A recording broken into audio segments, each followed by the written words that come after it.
Friends, आज history first chapter का third part पढ़ेंगे जो पिछले वीडियो में मैंने बताया था। सबसे पहले हम इसे पढ़ेंगे मटेरियल फाउंड, मतलब कि उस समय किन किन मटेरियल का कौन कौन से धातु मिले थे। पहला है स्टीटाइट, जिसे हम साबुन का पत्थर भी कहते हैं, मतलब साबुन के आकार का होता है। और उसके बाद होता है इसे हम स्टोन सील भी कह सकते हैं, जिसे शेरखरी पत्थर कहते हैं। और वेग स्टोन्स, और इसके अलावा 700 कुएं मिले थे। 700 वेल्स आल्सो फाउंड, मतलब 700 कुएं मिले थे।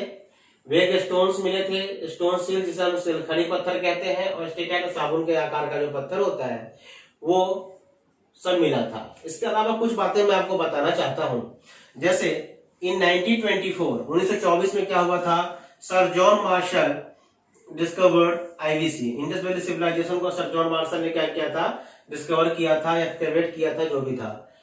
इन 1953 कालीबंगन वाज एक्सकेवेटेड बाय ए घोष, ए घोष के द्वारा कालीबंगन जो है उसकी खुदाई की गई थी। कब? 1953 में। इन 1955 में Lothal was discovered by S R Rao, Lothal जो गुजरात में है वो एस आर राव के द्वारा 1955 में डिस्कवर किया गया था, खोज किया गया था। और in 1968 Surkota was discovered by the S S Talwar and R S Bisht.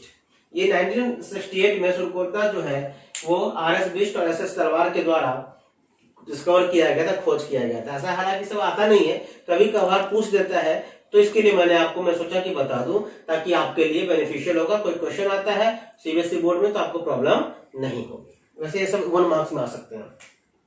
अब आते हैं ट्रैकिंग सोशल डिफरेंसेस। उस समय की सामाजिक व्यवस्थाएं कैसी थी, लोग कैसे पता चलता है कि सोशल स्ट्रक्चर क्या था, लोग किस प्रकार के धातु का इस्तेमाल करते थे, अमीर थे या गरीब थे, सिर्फ अमीर ही थे या गरीब भी थे, या सिर्फ गरीब ही गरीब थे, इस प्रकार के इस्तेमाल होते बताते हैं। उस समय के लोग लग्जरियस लाइफ आजकल के लोगों की तरह जी सोचते थे नहीं सोचते थे।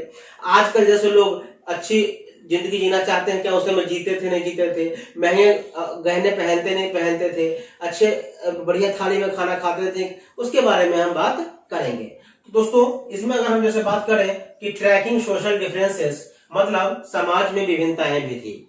जैसे आज है वैसे हड़प्पन सिविलाइजेशन के समय में भी थी, सिंधु घाटी सभ्यता के समय में भी थी, और आने वाले 100 साल बाद भी ये सामाजिक जो विभिन्नताएं हैं वो तो रहेगा ही रहेगा, क्योंकि बिना इसके तो हम व्यवहार कर ही नहीं सकते और हम जस्टिफाई कर ही नहीं सकते। जैसे बरियल्स, बरियल्स क्या होता है, जिसे हिंदी में कहते हैं शवाधान, मतलब कि जो किसी की मृत्यु के बाद दफनाया जाता है गड्ढा खोदकर, उसे हम बरियल्स कहते हैं। जैसे फाइंडिंग से बात करें जिसमें क्या क्या मिला है, जैसे Graves contains pottery and ornament, उसमें क्या मिला है, बर्तन मिला है, पॉटरी मिले हैं और गहने मिले हैं, ऑर्नामेंट्स मिले हैं। किसमें? जहां पर जो लास्ट था दफनाया गया था उसके साथ मिला गया है। अब आप कहोगे कि ऐसा क्यों सर, ऐसा क्यों, इंसान के साथ मरने के बाद गहने क्यों दफना दिए?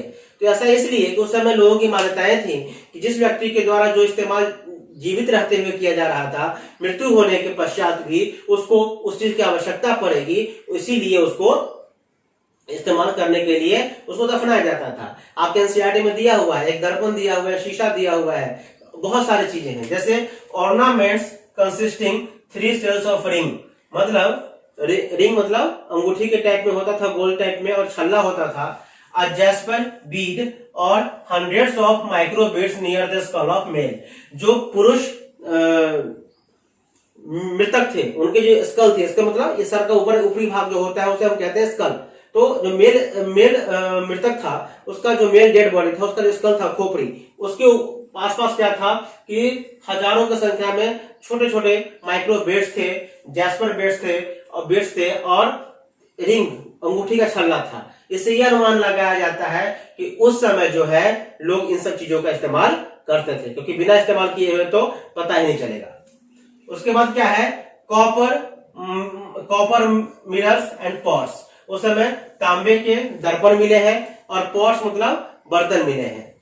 ताकि इससे यही पता चलता है कि उस समय कॉपर था, क्योंकि ब्रॉन्ज मैंने पहले ही बता चुका हूं पहले की वीडियो में कि ब्रॉन्ज इस्तेमाल था, ब्रॉन्ज एरा कहलाता था, क्योंकि एक्सटेंसिवली ब्रॉन्ज यूज किया जाता था मोहनजोदड़ो और हड़प्पा के लोगों के द्वारा और इंडस वैली सिविलाइजेशन के द्वारा। क्यों? क्योंकि उस समय गोल्ड ऑर्नामेंट्स, बर्तन बनाने में सब में ब्रॉन्ज का इस्तेमाल होता है। ब्रॉन्ज कैसे बनता है? कॉपर एंड टिन से। उस समय के लोग भी ऐसा पता चलता है कि लग्जरियस थे। ऐसा नहीं है कि हम ही लोग चाहते हैं कि बढ़िया खाना खाऊं, बढ़िया घर बंगला में रहूं, एसी के हवा लो, BMW में घूमूं, ऐसा नहीं है। उस समय भी लोग घूमते थे। अब क्या है? Looking luxurious. ऐसा उस समय भी लोग लग्जरियस दिखते थे। जैसे क्लासिफिकेशन ऑफ लग्जरी, मतलब लग्जरी किस किस भागों में लग्जरी को, ऐशो आराम सुख सुविधा को बांटा गया है, किस किस प्रकार से था। जैसे 2-3 एग्जांपल मैंने देने की कोशिश की है यहाँ पे। जैसे daily use made with ordinary materials, stone, मतलब जो डेली यूज का जो मटेरियल था, जो इस्तेमाल करने वाली चीजें थी, वो किससे मिलता था? जैसे ऑर्डिनरी मतलब साधारण चीजों से बनता, जैसे पत्थर से बना दिया, स्टोन से बना दिया, जो नॉर्मल जो सस्ती चीजें थी उससे बना दिया जाता था और पत्थर से बनाए जाते थे। अगर उसी में महंगे पत्थर से बनाएंगे तो क्या होगा? महंगे पत्थर से बनाएंगे तो कीमत ज्यादा आएगी, उससे लोगों को ज्यादा खर्च करना पड़ेगा। उसके अलावा है object made with costly, rare and complicated technology, example pots और फैंस, मतलब जो चीजें बहुत ही रेयर मिलती थी, हर किसी के घर में नहीं मिलता। उसके बाद अगर वो कॉस्टली होती थी, कॉम्प्लिकेटेड टेक्नोलॉजी थी, जो हर दूर दूर से कारीगर को बुलाया जाता था, उसमें नक्काशी की जाती थी, कलाकारी की जाती थी, जिसमें कॉस्टिंग ज्यादा आती थी, खर्च ज्यादा आते थे। तो एक मजदूरी करने वाला लोग, खुदाई करने वाला व्यक्ति और मजदूर, दिहाड़ी मजदूर तो कर नहीं पाएगा। तो जो उस समय राजा महाराजा, सेठ साहूकार हुआ करते थे, वो सब इन चीजों का इस्तेमाल करते थे। और जब उन्हीं के मरने के बाद, मृत्यु के बाद, उनके शवदाह में, जिसे हम कहते हैं बरियल्स में क्या था कि दफनाया जाता था। और वही जो रिमेन्स मिले हैं एक्सकैवेशन में, खुदाई में, इससे पता चलता है कि उस समय भी लोग लग्जरियस लाइफ जीते थे। तो सो फ्रेंड्स, ये आपकी 3rd वीडियो थी, जिसमें हमने पढ़ा मटेरियल कौन कौन से फाउंड हुए थे, कौन से ईयर में किसका डिस्कवर हुआ, एक्सकैवेशन हुआ, और ट्रैकिंग सोशल डिफरेंसेस क्या थे, लग्जरियस लाइफ थी उस समय लोगों की, इसके बारे में हमने थोड़ी सी चर्चा की। बाकी जो लास्ट टॉपिक है वो अगली क्लास में, अगली वीडियो में बताएंगे। तब तक के लिए थैंक यू।